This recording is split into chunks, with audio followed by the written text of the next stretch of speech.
ఒకరోజు సడన్గా phone call వచ్చింది.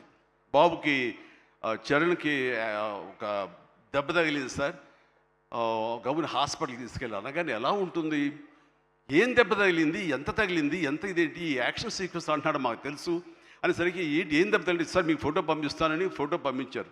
ఫుల్ ఈ కన్ను కన్నంత ఎర్రగా అయిపోయి కిందంతా రక్తధారతో వస్తే ఆ స్టిల్ చూసిన తర్వాత కన్నుకి ఏమైనా అయిందా, కన్నే పోయిందా అనే భావంతో కంగారు పడిపోయాం.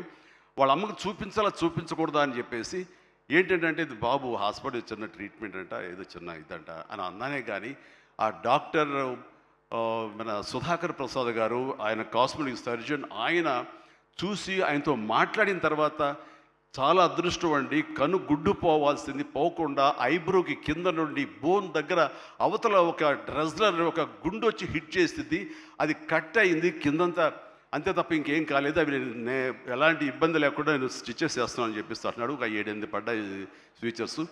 ఆ తర్వాత అన్న తర్వాత ఒక సై ఆఫ్ రిలీఫ్ అమ్మాయి అప్పుడు చెప్పిన వాళ్ళ అమ్మకి పెద్ద ప్రమాదం ఏం కాదని చెప్పేసి. సో అలాంటివి ఉన్నప్పుడు, అంత కష్టం తీసుకుంటున్నప్పుడు నేను బాధపడే కంటే కూడా సంతోషపడ్డాను ఎస్ అని. ఇలాగా ఇది జరుగుతున్నప్పుడు నాకు ఒక పాత ఇన్సిడెంట్ ఒకటి గుర్తుకొచ్చింది. గూండా సినిమా, అది 1983 ఎండ్లో అనుకుంటా, బహుశా నాకు ఇంకా అప్పుడు చరణ్ పుట్టలేదు, మరి కడుపులో పడ్డాడేమో తెలియదు నాకు, ఆ సినిమా టైమింగ్ అది తెలీదు. ఆ సినిమాలో ఒక ట్రైన్ కింద నేను హ్యాంగ్ అవుతూ ఆ రాడ్ పట్టుకుని క్రాల్ అవుతూ పాకుతూ వెళుతూ ఉంటే, రన్నింగ్ ట్రైన్లో ఒక 30-35 కిలోమీటర్ స్పీడ్లో వెళ్తూ ఉంటే కెమెరాలు 4 పక్కల ఫిక్స్ చేసేసారు. అలా చేసుకుంటూ వెళ్ళిన తర్వాత అక్కడ మా నాన్నగారు ఉన్నారు. ఆయన అప్పుడప్పుడు నా షూటింగ్స్కి వస్తుండేవారు రాజమండ్రి అటు వెళ్ళినప్పుడు. ఆయన చూసిన తర్వాత ఎందుకో కడుతారు, డూపో లోపల పడుకుంటాడేమో అనుకుంటే నేనే పడుకునేసరికి నాన్న కంగారు పడ్డారు. ఒక 2 కిలోమీటర్ల తర్వాత బండి ఆగింది. అక్కడి నుంచి మళ్ళీ తిరిగి వెనక్కి వచ్చేసరికి నాన్న కంగారుగా, ఇంత కష్టం పడాలా నువ్వు, ఇలా చెయ్యాలా, ఇలాంటి షార్ట్గా డూప్లు ఉంటారు కదా, నువ్వెందుకు వెళ్ళాలి, ట్రైన్ కింద నువ్వు దూరటం ఏంటి, వెళ్ళటం ఏంటి, ఒక 3 ఇంచెస్ కిందకి వెళ్తే కంకర్రాళ్ళు తగులుతుండే కదా, ఏమైపోతావు అని చెప్పేసరికి, నాన్న ఇలాంటి చేయకపోతే కనుక మరి నా అభిమానులు ఎలాగా ఆనందపడతారు, వాళ్ళని అలరించడం కోసం నేను చెయ్యాలి, మీరు ఇలాంటివి చెప్పి నన్ను డిసప్పాయింట్ చేయకండి, మీకు తెలియదు ఊరుకోండి, ఏం పర్లేదు, ఏం కాదు, అన్ని రకం జాగ్రత్తగా ఉన్నాం కదా అంటే, ఇప్పుడున్నంత సేఫ్టీ హార్నెస్లు కానీ సేఫ్టీ ప్రికాషన్స్ కానీ ఆ రోజులు లేవు. మన చేతి బలంతో హ్యాంగ్ అవుతూ వెళ్ళాలి.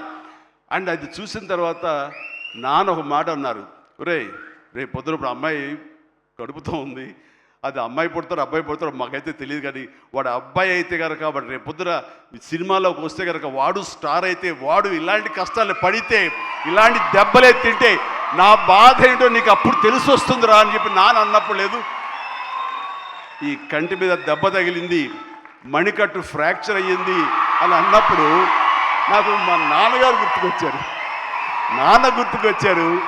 ఆయన ఆ రోజే అన్నారు, ఆయన నోటి వాక్యం, ఆయన నోటి ఇది, ఆయన బాధతోటి ఉద్వేగంతో అన్నా సరే, ఈ రోజున నా బిడ్డ కష్టానికి ప్రతీక, ఏది ఈజీగా రాదు, nothing is short cut, nothing comes, అడ్డదారులు ఏది రాదు, ఆ కష్టపడితేనే వస్తుంది. ఎస్, అలా కష్టపడ్డాడు. ఈ సినిమాకి అంత మన్నలను పొందారు మీరందరి చేత. ఈ రోజున పెద్దయే అనిపించుకుంటున్నాడు, రామ్ చరణ్ కాదు అనేలాగా ఉంది అంటే కనుక అది చాలు. ఆ బిడ్డకి ఆశీస్సులు మీ అందరి నుంచి ఇలాగే ఉంటాం.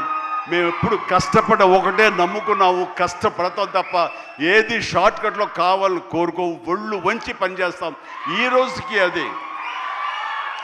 ఈ రోజు కూడా చిరంజీవి గారు మీరేంటి 2 పూటలు ఇంకా ఎక్సర్సైజ్ చేస్తారంటే, అవకాశం ఉంటే 2 పూటలే చేస్తాను, బట్ ఒక పూట మాత్రం చాలా ఖచ్చితంగా చేస్తాను. ఇద్దరం జిమ్లో ఒకరు పోటీ పడుతుంటాం అనమాట.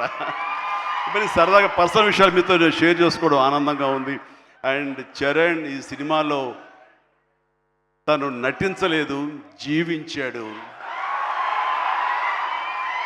అందుకనే ఇంకా చిరంజీవి కాదు, తను చరణ్ జీవి అని మీ నుంచి వచ్చిన మాట ఇది.